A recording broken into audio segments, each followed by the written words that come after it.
thirikari ya Uasin Gishu nicionekete igithie na mbere na kuongerereka gatagati ka thirikari ino ya Uasin Gishu oro hamwe na bururi wa Finland na niguru rikigie mutaratara wa mathomo. Aciari aya korirwo magitwara ciana ciao igathomere mabũrũri-inĩ wa Finland maugĩte nĩ makorirwo magĩkungio wara na ciana ciao gũkorwo cikiaga mĩeke ya mathomo, ũndũ ũrĩa thirikari ĩkoretwo ĩkĩregana naguo na gĩbanga mũtaratara. Gavana wa hindi ĩyo akĩrĩ Jackson Madago ũrĩa thiĩte na mbere na gũkĩrĩra aciari amwe akiuga ndakorirwo agĩkuruhania kambuni ĩrĩa yoete wa mathomo na niyo ya First Choice, gũkũ thirikari ya kaunti ĩyo ĩgĩthiĩ na mbere na kũregana na mĩario ya aciari aya. I want you to develop very and probably we might need to supply you with a list of students, their names, so that you can go. Just a month ago, one of the students who was making a lot of noise had a very elaborate birthday party in Stockholm. In fact, it's called Happy Birthday the King. One of the child who has been making a lot of noise, and I know the parents, unfortunately, know where they started. He's saying, my biggest problem now is that I never imagined I will always be driving to work. Now his biggest problem is he owns now.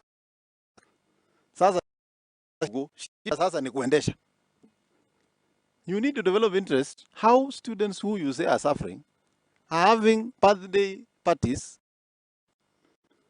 I have served as a governor for 10 years. I have traveled. I have not even had a chance to be in the cruise ship. I'm only praying that one day I'm also rewarded to go on a cruise ship. If you say I was involved, you must provide evidence.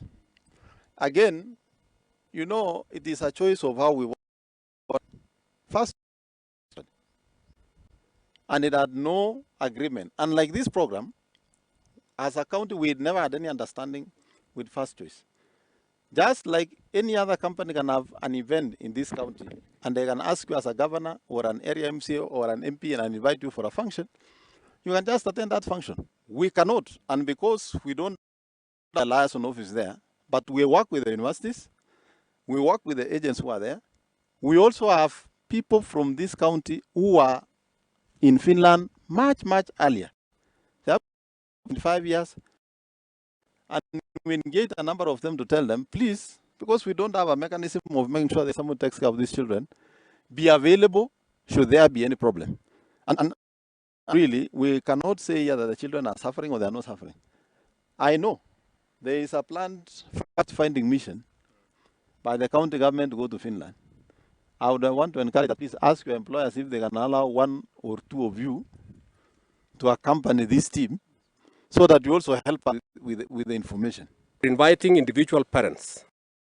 Scheduled meeting as follows. On 3rd of August 2023, 9 a.m., we will be meeting the 322 parents, both Finland and with areas abroad. So we'll be meeting them at the municipality hall on 3rd. And this will be by invite. It's only the parents who are involved. The second group, 8 students, both of them in Finland and Canada parents with areas, but with students here in Kenya. So those are those who pay their fees partially, but total fees was paid to the universities. So we'll meet them also on 3rd of August, time 2 p.m. at the municipality hall. Then we have a group of 92 parents whose money has not been remitted to any university. We plan to meet them on 4th of August, next Friday, at 9 a.m. at the municipality hall. Then we have parents with partial payments done, 224 of them. We'll also be meeting them on the 4th of August 2023 at 2 p.m. at the municipality hall. Na ripoti